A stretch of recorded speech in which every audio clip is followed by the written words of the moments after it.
¿Cómo están? Es un placer que nos acompañen en el canal del Congreso con el objetivo de fortalecer los lazos de cooperación internacional con experiencias nacionales e internacionales y refrendar a México como un actor global responsable en materia de seguridad. Es que se realiza en este Senado de la República la Cumbre Unipol 2019, trabajos que hemos tenido oportunidad de llevarles a través de los diferentes espacios en el canal del Congreso. Le invito a que se quede con nosotros en este espacio y sigamos de cerca los trabajos de la Cumbre Unipol 2019. Bienvenidas y bienvenidos.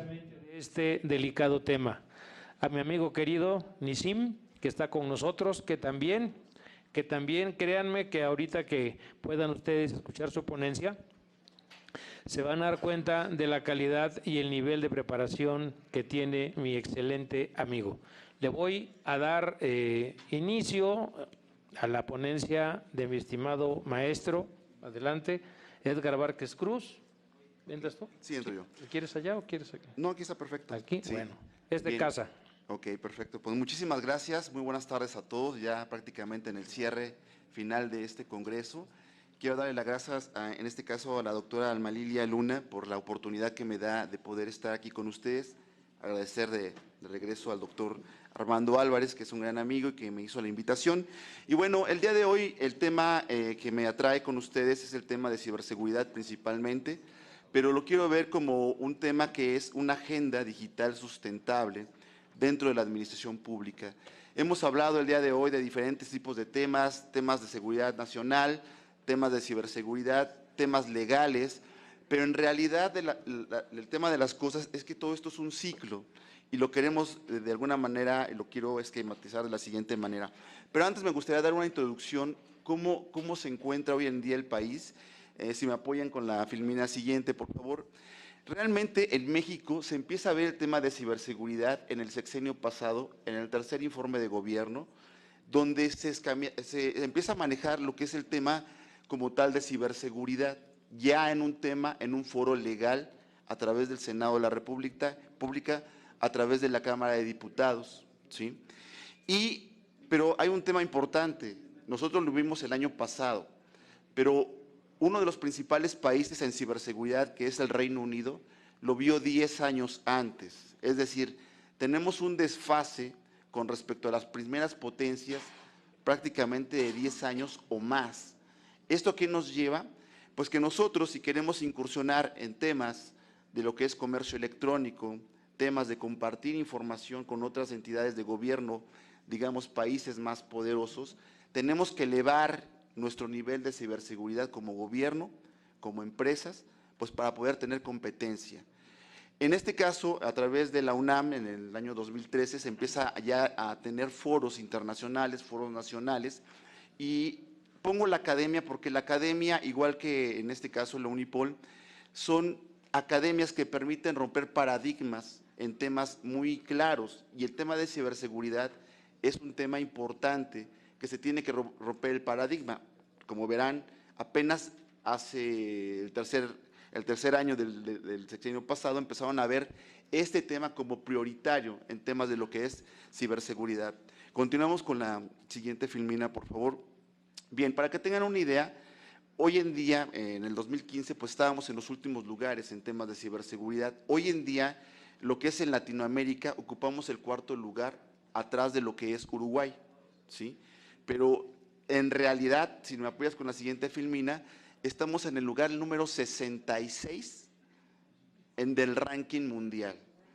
Y con esto prácticamente ponemos claro que en México nos falta mucho para poder alcanzar niveles internacionales de competencia en temas de ciberseguridad.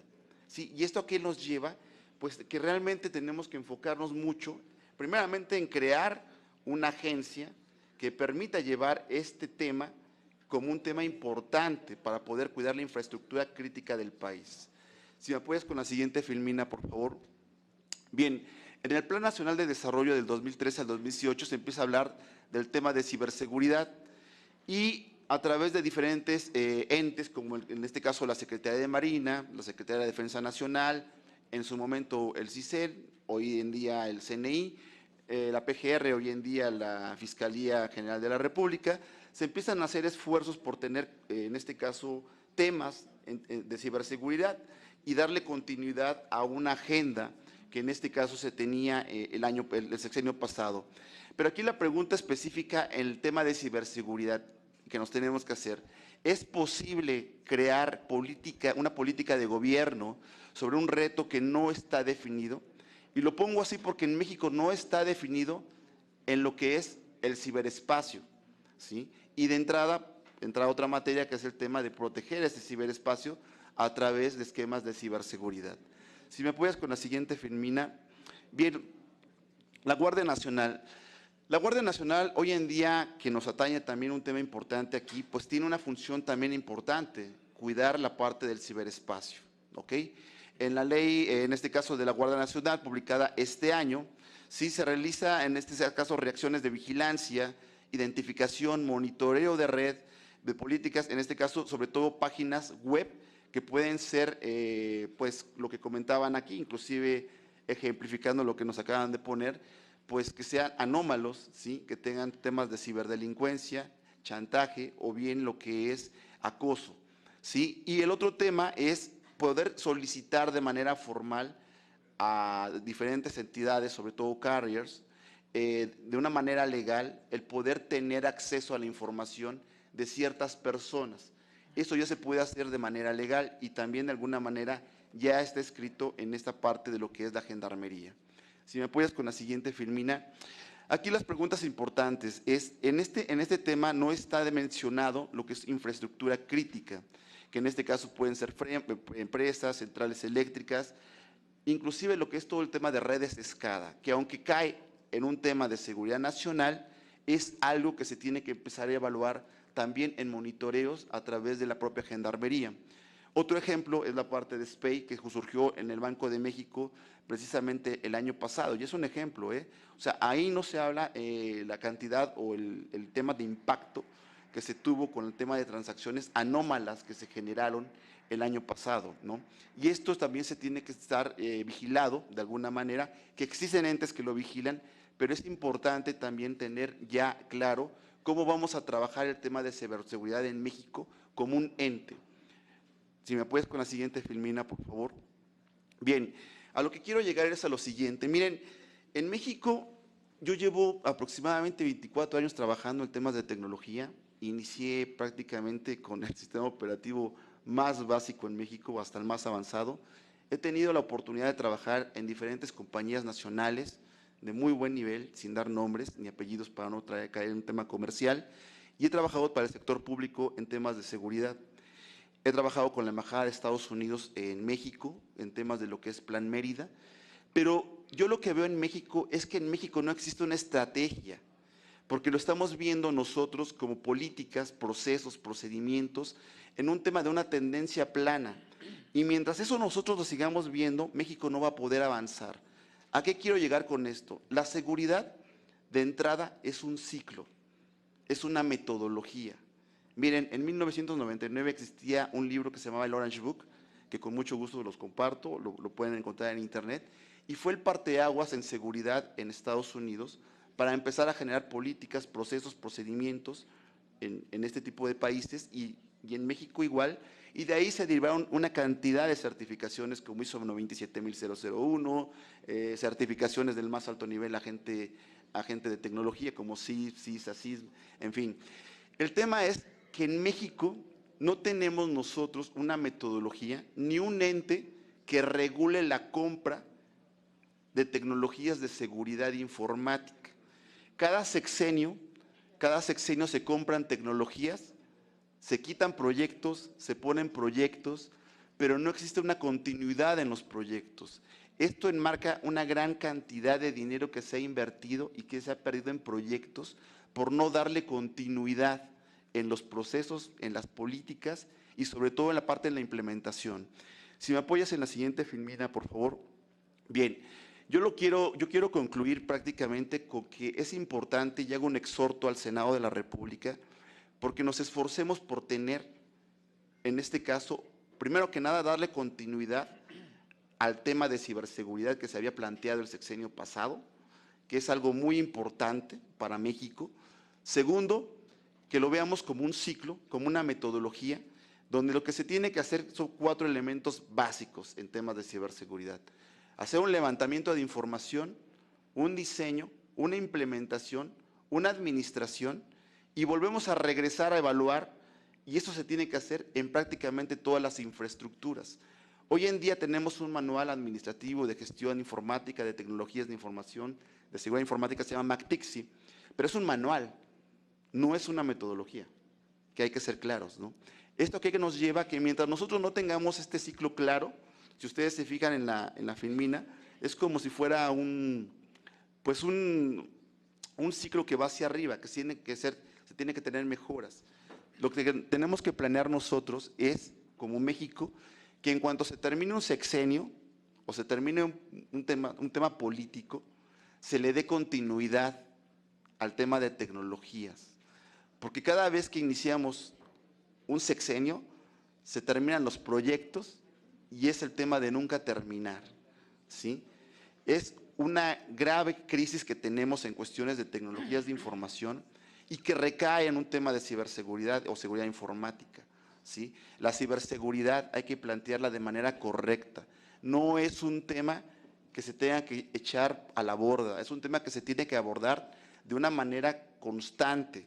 Se tiene que crear y se tiene que dar continuidad al proyecto que se tenía de generar una secretaría o un ente que regule como ciberseguridad como tal y lleve el control de todas las instituciones para poder darle continuidad a los proyectos.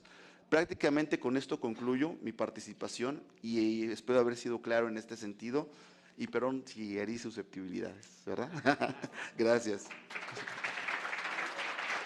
Muchas gracias, maestro Edgar Vázquez Cruz. Por supuesto que tiene razón. Una de las situaciones más lamentables, se los digo como especialista en este tema, es que 6 años se manejan unos conceptos, termina una administración, inicia otra, borrón y cuenta nueva, y en lo que arrancan, en lo que calientan motores, ya se nos hicieron 2, 3 años y al final del evento ya no se hizo nada y hay un desperdicio económico como no se lo imaginan, pero bueno, no es el tema. Le quiero dar paso, mi agradecimiento a Edgar Vázquez, como siempre, aprecio tu participación, de veras que siempre engrandeces cada vez que estamos manejando este tipo de mesas. Quiero darle paso a mi amigo del alma, Nissim Jefe Santar, que nos va a hablar de la ética como un recurso estratégico para la acreditación pública de las instituciones gubernamentales. Nissim, te quedas en tu casa. Bueno, pues primero que nada, muchísimas gracias. Gracias a todos los asistentes en darme tiempo y oportunidad, al doctor Armando y a la doctora Alma Lilia Luna, en la oportunidad de poder platicar frente a ustedes de un tema un poquito diferente, que es el hecho de la posibilidad de utilizar la ética como un recurso estratégico en la confianza y construcción de las instituciones. El día de hoy, lo que voy a platicar con ustedes es un tema fundamental, que es, a final de cuentas, la confianza en la que tenemos en las instituciones que rigen nuestra información y nuestra seguridad, y que este tema se reduce al tema del factor humano, ¿ok? Normalmente, bueno, vamos a ponerlo en la siguiente, por favor, si es tan amable, ¿sí? En tiempos recientes se ha incrementado la exposición pública de sectores completos que han sido afectados por situaciones de corrupción institucional.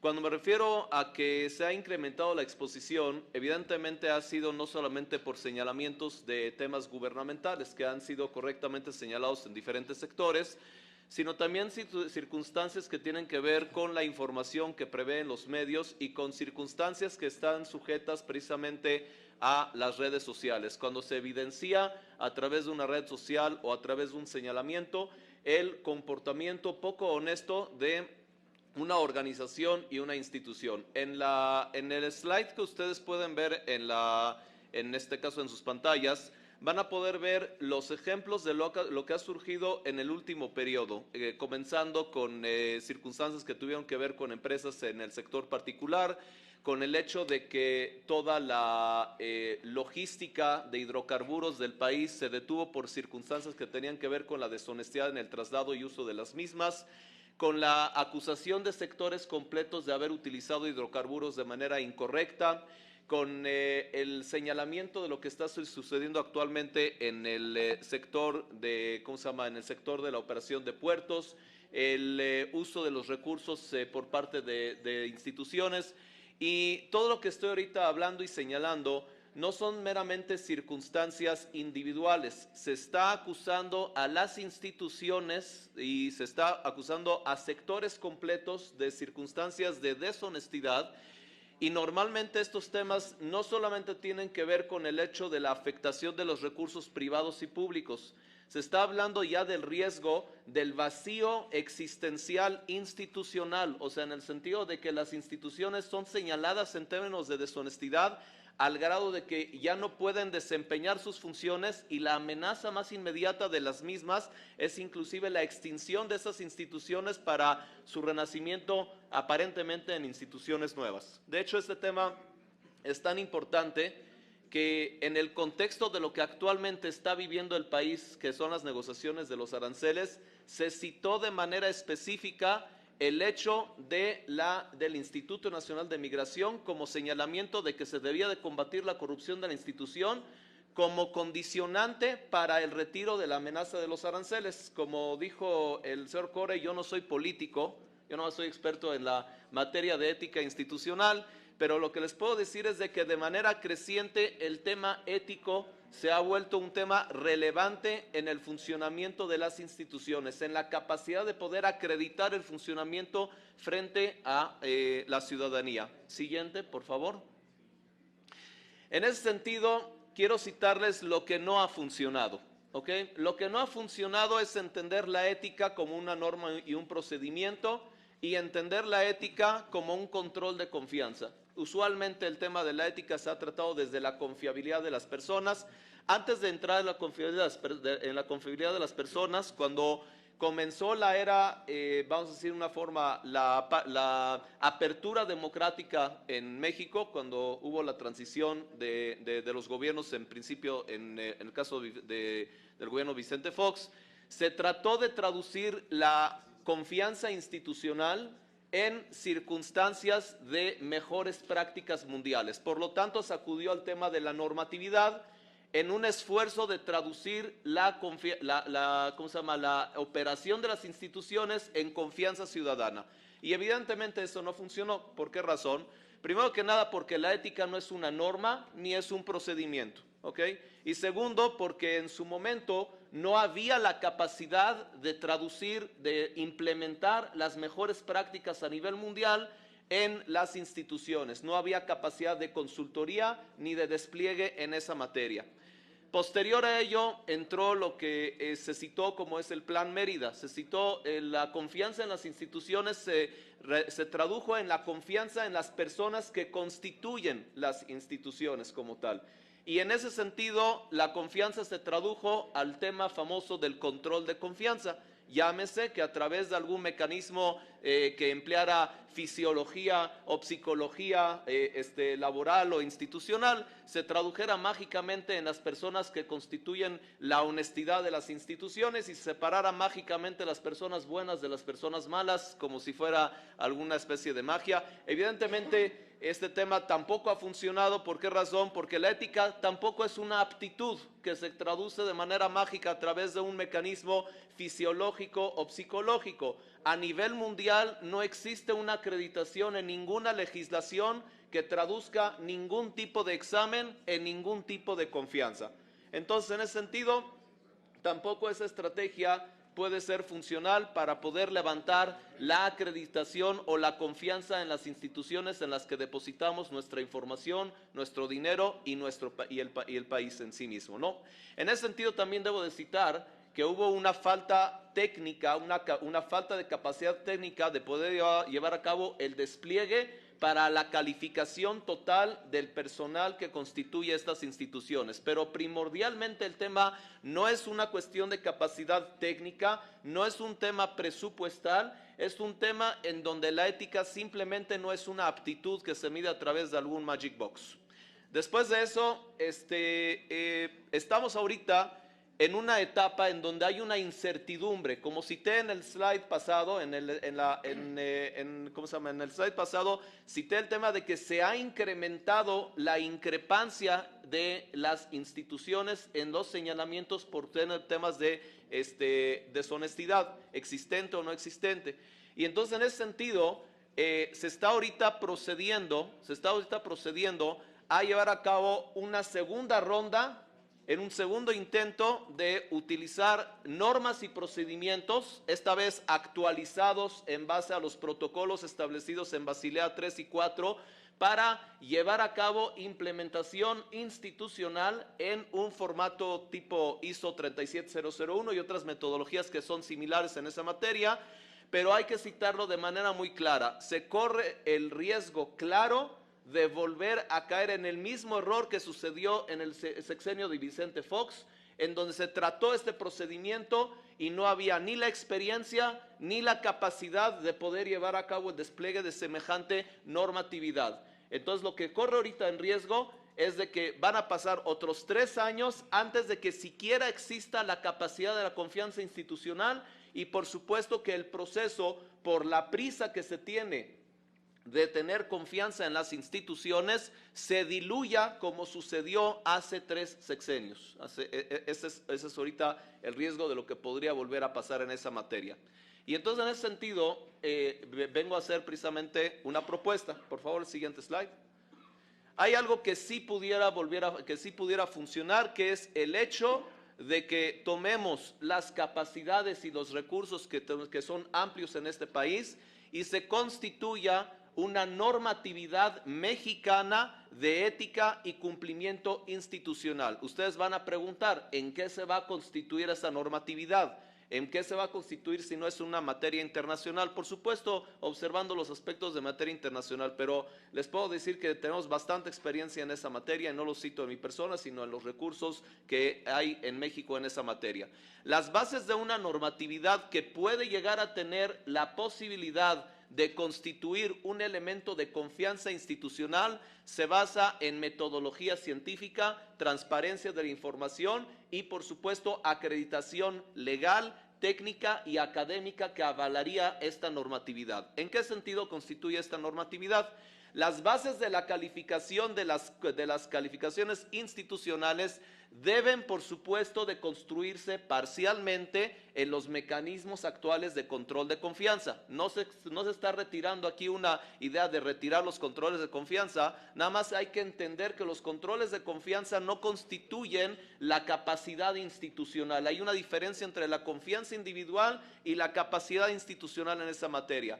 Sin embargo, una de las bases constituiría los mecanismos de control de confianza que actualmente se implementan, más un mecanismo que permitiera llevar a cabo una gestión anual de las instituciones que participarían en esta normatividad, y por supuesto se debe de tomar en cuenta en estas calificaciones las incidencias en circunstancias criminales y los motivos de salida o de entrada del personal de las instituciones que participan.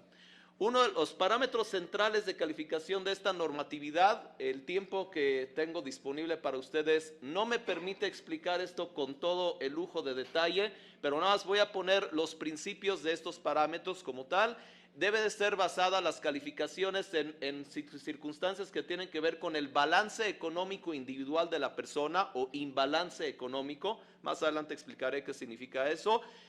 La existencia o no de dinámicas de cumplimiento, que son las estructuras que permiten en cada institución y sociedad facilitar la resolución de problemas personales a través de la comisión de un acto de corrupción. Este elemento en el término científico se intitula dinámicas de cumplimiento, en donde una estructura social y económica facilita la comisión de actos de deshonestidad como mecanismo de resolución de problemas personales. Voy a citar más adelante, si el tiempo da, ejemplos en esa materia.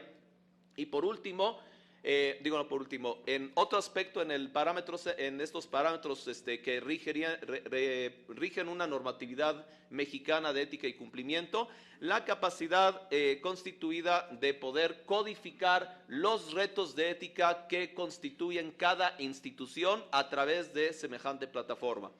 Otro elemento que es importante citar es la capacidad de poder diferenciar por entidad los retos de ética, poder entender que los retos de ética deben de ser diferenciados por función laboral y territorial. Para dar un ejemplo de esta materia, si nosotros utilizáramos esta normatividad para acreditar, digamos, el sistema de transporte en México, evidentemente entenderíamos que los retos de ética de un operador de transporte público son diferentes en Naucalpan, en la Ciudad de México, en Chiapas y en Tamaulipas. Por lo tanto, la normatividad debe observar estas materias. Ya casi estamos terminando.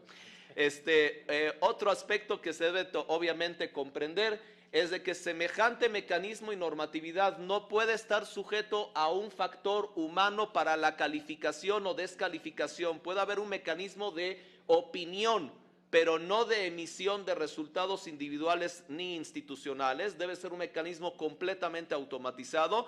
Y las calificaciones institucionales deben de tener un mecanismo claro de calificación que permita a la ciudadanía comparar el desempeño de ética de las instituciones en base a los retos de ética que está constituido esta calificación y el porcentaje de gente, de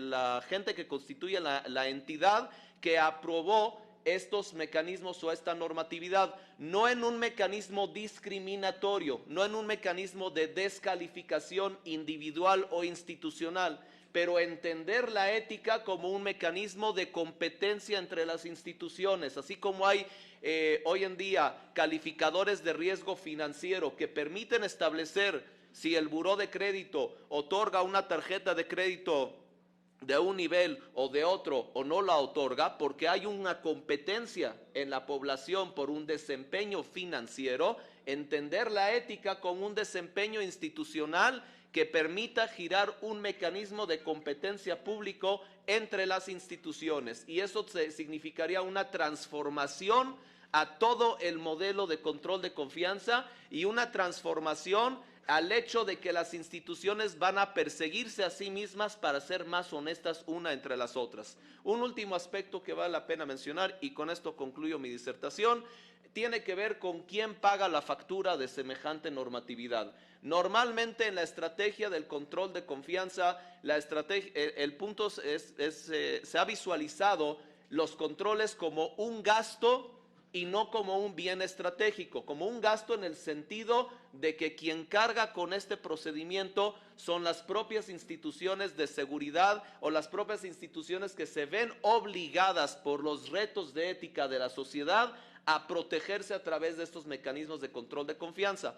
La propuesta de semejante normatividad es de que las instituciones no pagan un centavo por semejante inversión, simplemente llevan a cabo el aval de la normatividad, publican a través de los mecanismos internos de información la normatividad exigida y finalmente esto permitiría que las entidades municipales o las entidades privadas que están obligadas a cumplir con la normatividad expedida sean quien lleven, en este caso, el financiamiento de esta normatividad. O sea, no un gasto por control de confianza, sino una afiliación voluntaria por pertenecer a una normatividad expedida de manera individual por cada instancia y por cada sector económico. Estos son los elementos que vine a explicarles el día de hoy, y con esto concluyo mi disertación, sujeto, por supuesto,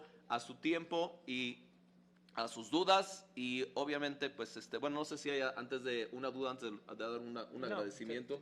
No, sí. Si quieres, al final hacemos ya el evento de las dudas, preguntas y respuestas. Bueno, pues ante todo, primero que nada, les agradezco la oportunidad, el tiempo, a la doctora Alma Lilia Luna y al doctor Armando por la oportunidad de platicar con ustedes. Muchísimas gracias. Muchas gracias, Nisim. Siempre va a ser la cuestión de la ética una de las problemáticas que más enfrentamos en nuestro país, pero bueno. Vamos a darle un paso más a nuestro evento. Está con nosotros mi amigo el doctor Juan Manuel Raya, a quien le voy a pedir de favor que nos comente su tema, que se llama las redes y su evolución. Doctor, bienvenido y adelante. Gracias. Muchísimas gracias. Buenas tardes a todos. He vuelto a casa. Me tocó estar asesorando aquí en la pasada legislatura Soy catedrático en la Facultad de Derecho en Ciudad Universitaria, en la UNAM, en la División de Estudios Posgrado y también en la licenciatura. Y me toca exponer un tema sobre las redes y su evolución. ¿Cómo surge este tema? Voy a hacer una estancia de investigación a Europa. Entro a archivos. Me toca el tema de los archivos secretos. Y me tropiezo con que el tema de las redes no es nuevo. Voy a verlo desde un enfoque criminológico. Lo hemos visto ahorita y en su mayoría se ha analizado desde un enfoque criminalístico, que no es lo mismo. Un enfoque técnico, pero dada el nivel de los ponentes, qué difícil es hacer un todo en cada una de sus partes. Voy a intentarlo. Se dice que hay una regla criminológica. Un país de muchas leyes es un país de altísima corrupción. A menor cantidad de leyes, menor corrupción. Segunda regla, todo obedece a una criminodinámica. La criminología y particularmente la criminalidad es dinámica.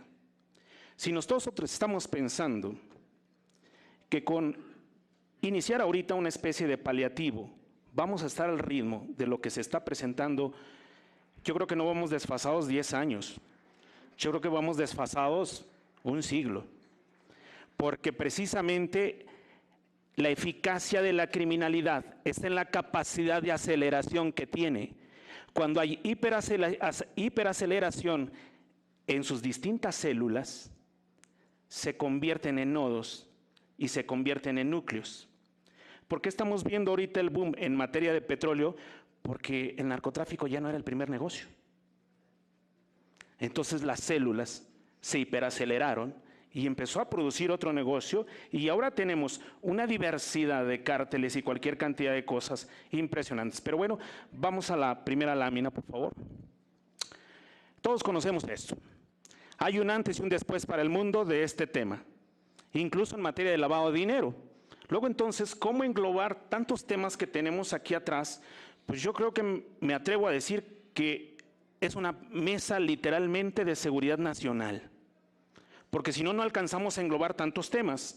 ¿Por qué? Porque esto no es terrorismo, porque cuando se comprueba que el lavado de dinero financió este tema del terrorismo, aquí llevó incluso a una tipificación mundial, sobre todo con el famoso artículo 400 bis en materia de lavado de dinero, que es una tipificación prácticamente para todos los códigos en todos los países y que además pasa por certificaciones en cuanto al manejo de recursos y a todo el tema del lavado de dinero. Siguiente, por favor.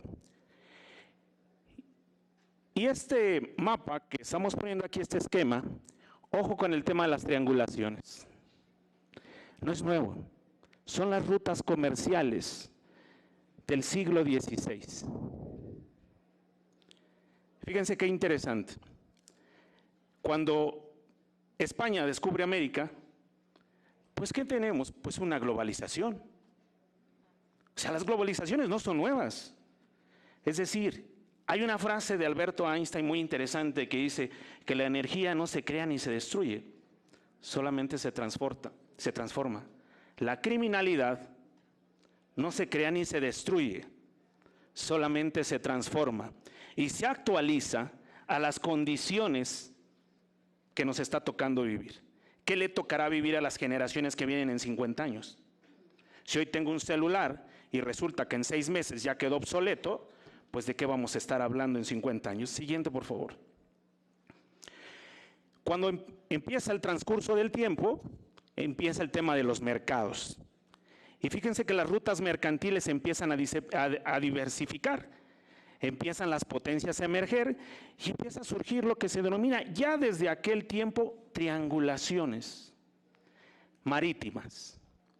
¿Por qué? Porque España logra algo impresionante, articular 3 continentes, Europa, América y vía Acapulco, Manila, el Asia, y aparte con sus colonias en África, es decir, estamos hablando de 4 continentes.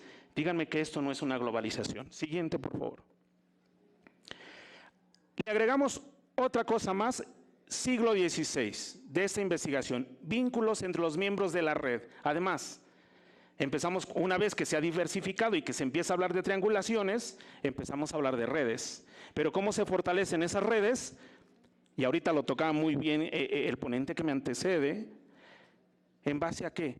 A vínculos de familia, vínculos de compadrazgos, cualquier cantidad de vínculos. ¿Por qué? Porque fortalecen las redes. Porque además va a imperar otro factor importantísimo, el secreto. Hay una regla, que todo lo que se hace en secreto es criminalidad, pero no necesariamente también toda la criminalidad está en secreto. Cuando se accede al nivel de secreto, entonces sí estamos en un altísimo grado de peligrosidad. Siguiente, por favor. Y miren nada más, chequen, estas familias, ¿qué ciudades lograron articular en 1600? Y vemos, Ruan, Ámsterdam, Lisboa, Sevilla, Manila, Quito, Guayaquil, Lima, Cabo Verde, Angola, Curazao. El mundo estaba globalizado, claro. Siguiente, por favor. Otro tema, es decir, entonces, las redes, ¿a qué obedecen? A los tráficos comerciales. Tú quieres descifrar ¿cómo se están moviendo las redes? Observa cómo se mueven los tráficos mercantiles, el comercio. ¿Qué sucedió? Que esa gente de este siglo tuvo que atacar las redes, sobre todo, ¿en qué tema? Vía terrestre, vía marítima. ¿Cuál es el reto de hoy? Y yo lo digo porque he hecho una crítica. ¿Cómo le vamos a hacer para articular? Es decir, tenemos, y espero que en este nuevo gobierno, porque yo lo he hecho en muchos foros, sea un trabajo interdisciplinario, multidisciplinario.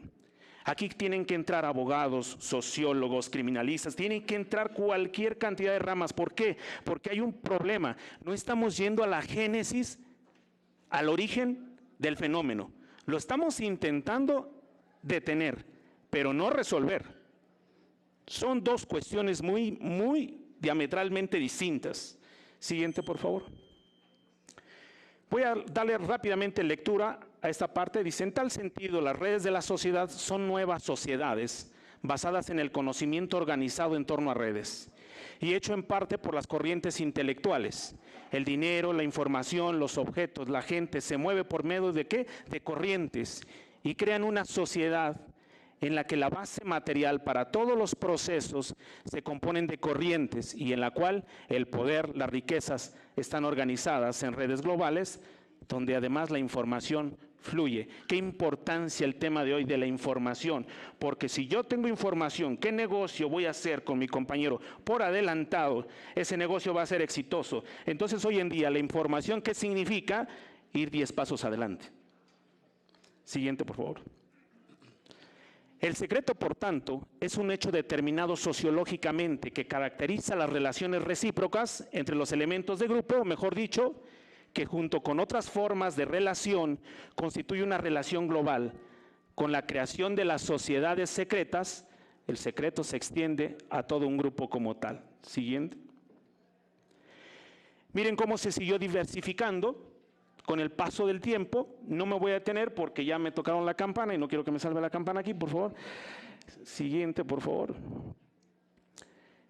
Y luego entonces sí le voy a dar lectura. Una sociedad que ha despertado a una globalización, cualquiera que sea su tiempo y espacio, es decir, tenemos una problemática de relación tiempo y espacio, nada más.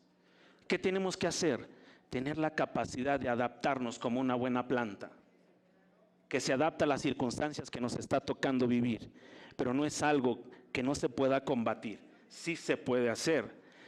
Despertando muy posiblemente al caos que no goza de aleatoriedad alguna, ruptura solidez con el aparato del Estado, indefectiblemente determina el comportamiento social y el fortalecimiento, debilitamiento de las instituciones existentes.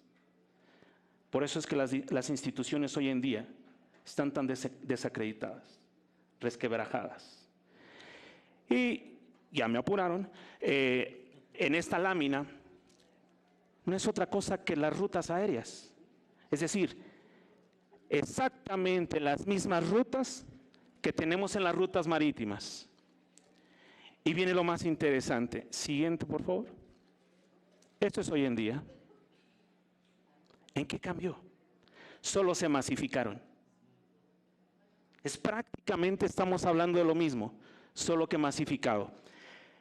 Alguien que me antecedió y tenía mucha razón. Yo pienso que qué importante es para nosotros en materia de seguridad nacional los litorales. Si tenemos casi 2 millones de kilómetros cuadrados de superficie terrestre, tenemos casi 3 millones, si no es que más, de litorales. Si tenemos o no la tecnología hoy en día para cuidar nuestro ciberespacio.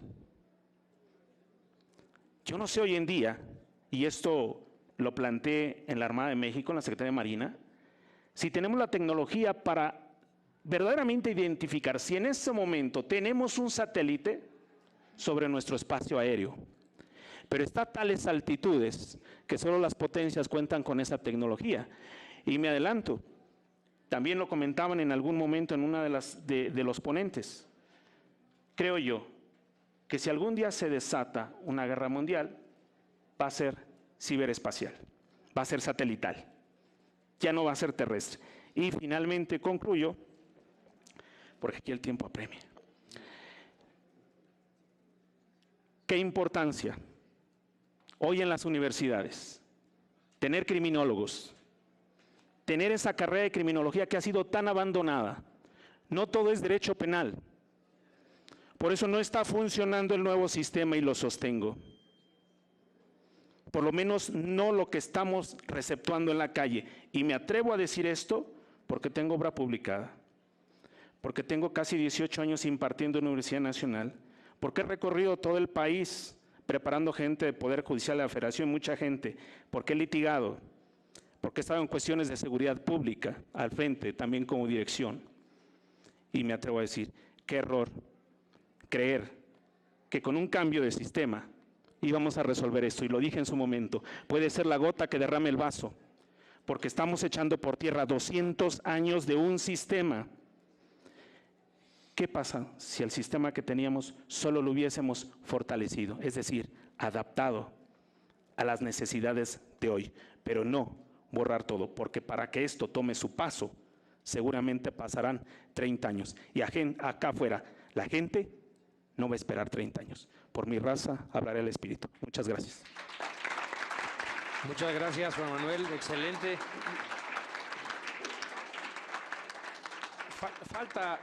Falta todavía que escuchemos una conferencia magistral por parte de la Embajada de Georgia.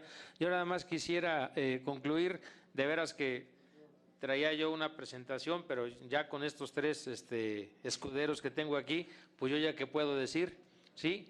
Entonces voy a concluir con lo siguiente. De veras que a nuestro país, si no tomamos las medidas adecuadas y pertinentes en lo que siga y nos quedamos a la raya en el aspecto de la ciberseguridad, si no suscribimos los acuerdos internacionales que existen al respecto, no sabemos a dónde vamos a llegar.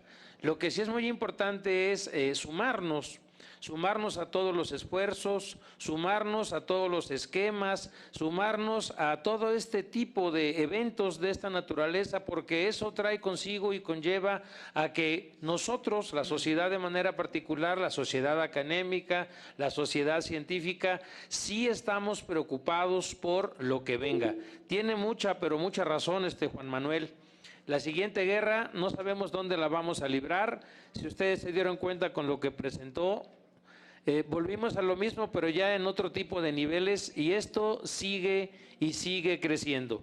Cuiden, por favor, el espectro de sus redes, cuiden la información, eviten conectarse a los wifis que están por todos lados abiertos para que en ese sentido ustedes también no permitan que les roben sus datos. Y en materia de seguridad, sigamos confiando de veras en las instituciones.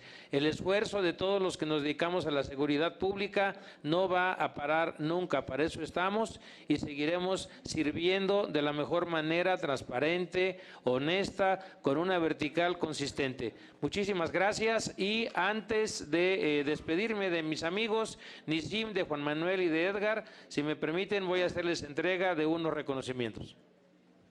Retos de la ciberseguridad fue el tema que les acabamos de presentar a través del canal del Congreso, esto como parte de los trabajos de la cumbre Unipol 2019 que se realiza en este Senado de la República. Vamos a una pausa, es breve, no se vaya, regresamos para seguirles llevando los trabajos de la cumbre Unipol 2019.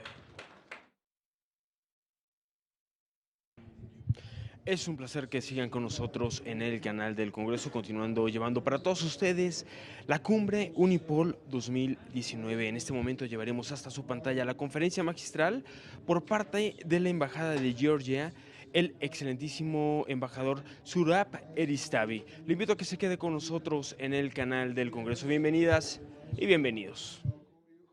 Albert, ya mencionaron uno de los desafíos más importantes de Georgia que nosotros tenemos hoy es las actividades de la Federación de Rusia.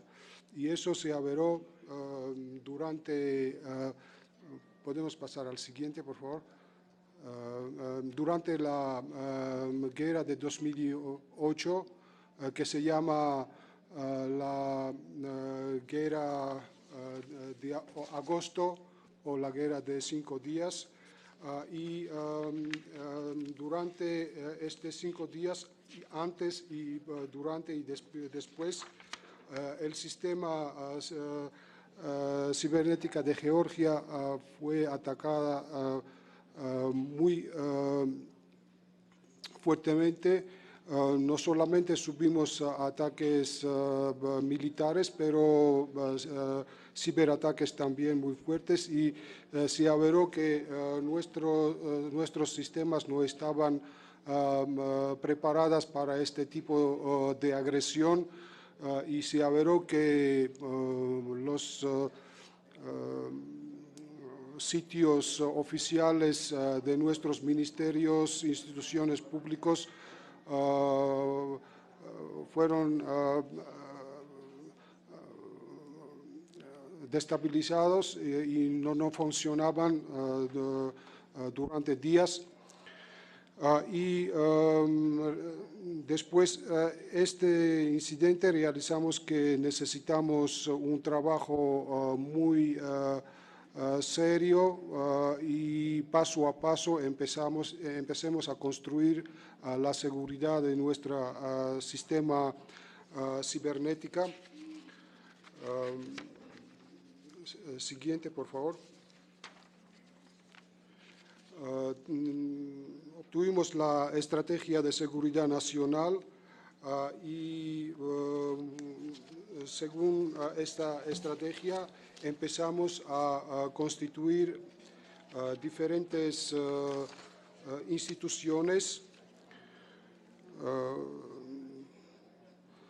Dicho desarrollo se centró principalmente en el establecimiento del marco institucional pertinente y su desarrollo posterior.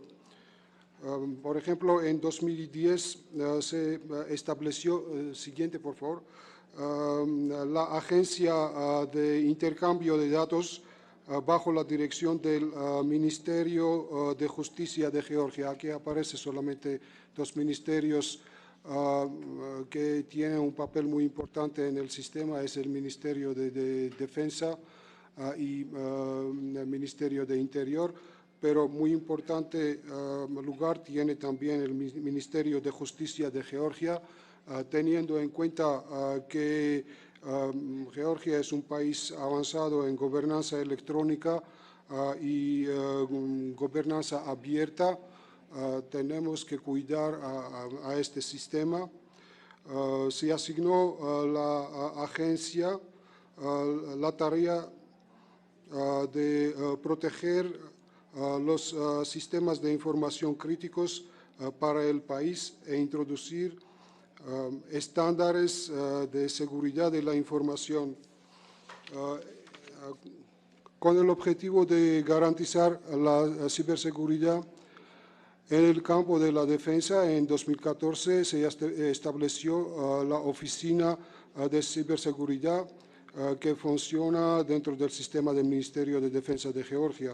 La oficina es responsable de la erradicación y prevención de incidentes cibernéticos dirigidos contra la infraestructura militar de Georgia.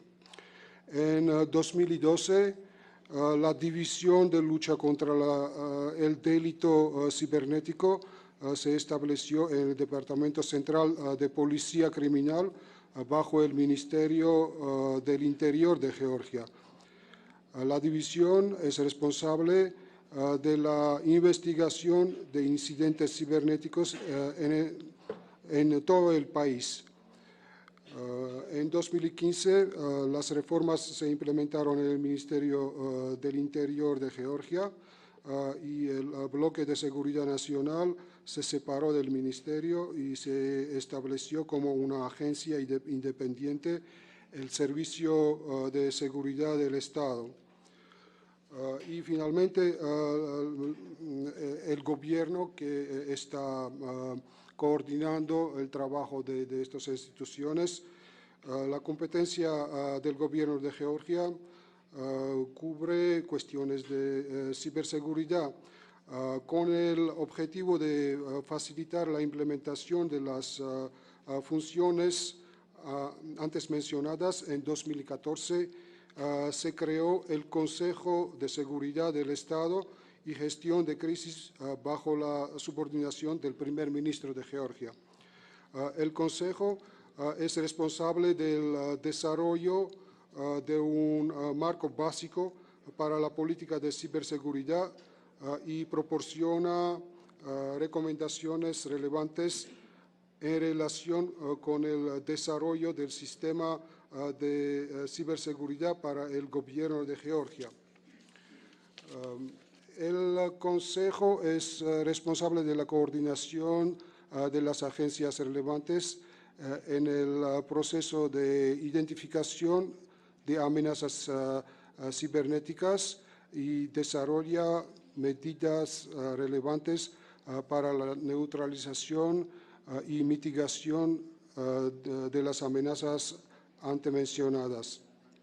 Además, el Consejo es responsable de la gestión de cualquier situación de crisis de escala nacional relacionada con la ciberseguridad.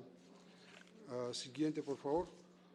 Aquí usted puede ver brevemente objetivos de nuestra seguridad cibernética. Y siguiente son los principios. Yo trato de estar muy breve para no cansar a ustedes. Y entre estos principios quiero mencionar la dimensión internacional, la cooperación internacional. Para el desarrollo de la cooperación internacional, con el fin de proporcionar seguridad cibernética, Georgia lleva a cabo las siguientes medidas. Fortalecimiento de las relaciones internacionales sobre cuestiones de ciberseguridad con las organizaciones internacionales y organismos estatales que trabajan en este campo. Entre las organizaciones internacionales quiero destacar OCDE, y México es miembro de esta organización y somos listos de cooperar con su país como bilateralmente, así en el marco de esta organización. Otras organizaciones con quienes nosotros cooperamos es la Unión Europea, Organización de Seguridad y Cooperación en Europa, la OTAN, y quiero destacar aquí que la OTAN tiene un centro de excelencia de ciberseguridad que se ubica en Estonia, en Tallinn, y los oradores anteriores mencionaron que es un país muy avanzado en ciberseguridad y apoya a Georgia mucho. Tenemos una cooperación muy estrecha con este país y trabajamos en el Centro de Excelencia también con los otros países de la Alianza Norteatlántica.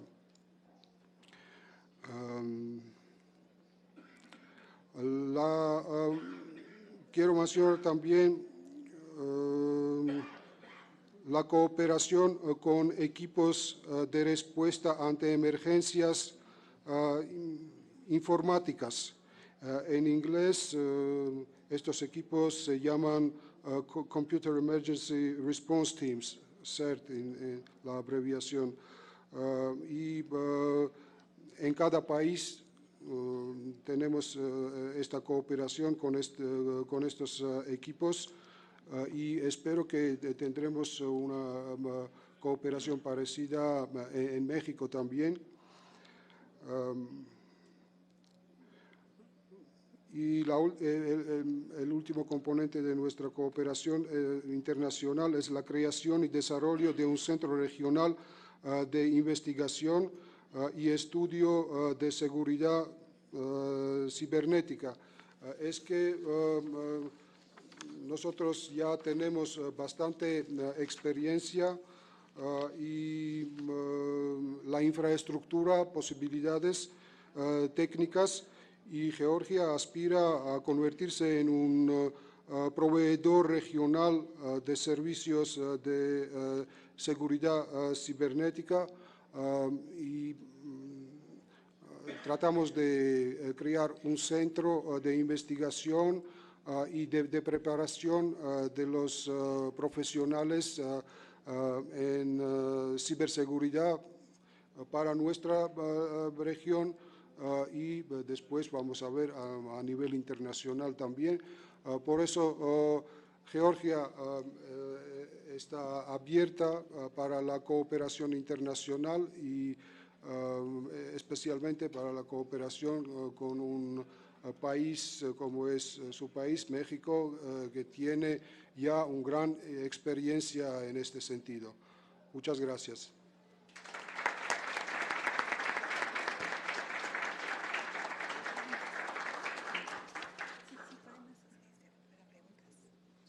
Sí, claro.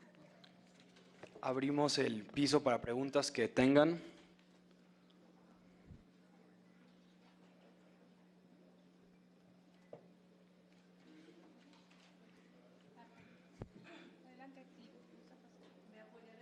Sí, por favor.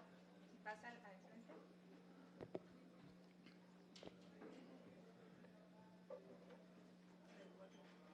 Sí, de cualquiera. Solo oprima el botón rojo.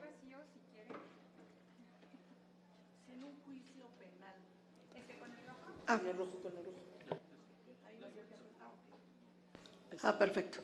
Si en un juicio penal o del índole civil, alguna persona, en este caso, bueno, el demandado presenta pruebas en mi contra, pero sobre la protección de datos, que en este caso serían fotos o WhatsApps o algo, y que lo quisiera presentar en el juzgado para hacer valer su dicho, ¿yo puedo denunciar el delito cibernético? ¿Darle vista al Ministerio Público y meterlo a la PGR por la protección de datos? Yo no soy un experto en este sentido. Yo tengo la información muy general sobre la seguridad cibernética de mi país, pero sí hay, decimos, preguntas específicas relacionadas a mi país y a la situación cibernética, seguridad cibernética en mi país. Somos abiertos a recibir estas preguntas y a tratarles con ayuda de profesionales georgianos. Gracias. Muy bien, ¿alguien más que desee hacer uso de la palabra? Muy bien, pues con esto concluimos la excelente exposición del señor embajador. Antes quiero agradecerle su gran esfuerzo por hablar en nuestro idioma, ¿verdad? Porque siempre es para nosotros reconfortante y gratificante pues el que hablen en español, ¿no? Le agradecemos mucho y pues queremos agradecer a todos también los que participaron en esta cumbre Unipol. Las conclusiones van a ser publicadas a través de la página.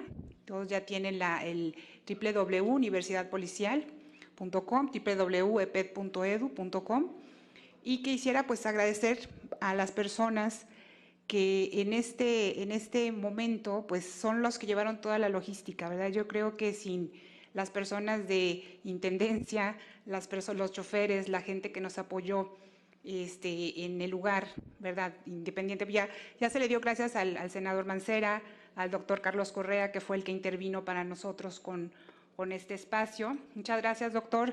Muchas gracias a todos los... Con la conferencia magistral impartida por el excelentísimo embajador de Georgia en México, el señor Zurab Eristavi, concluyen los trabajos de la cumbre Unipol 2019.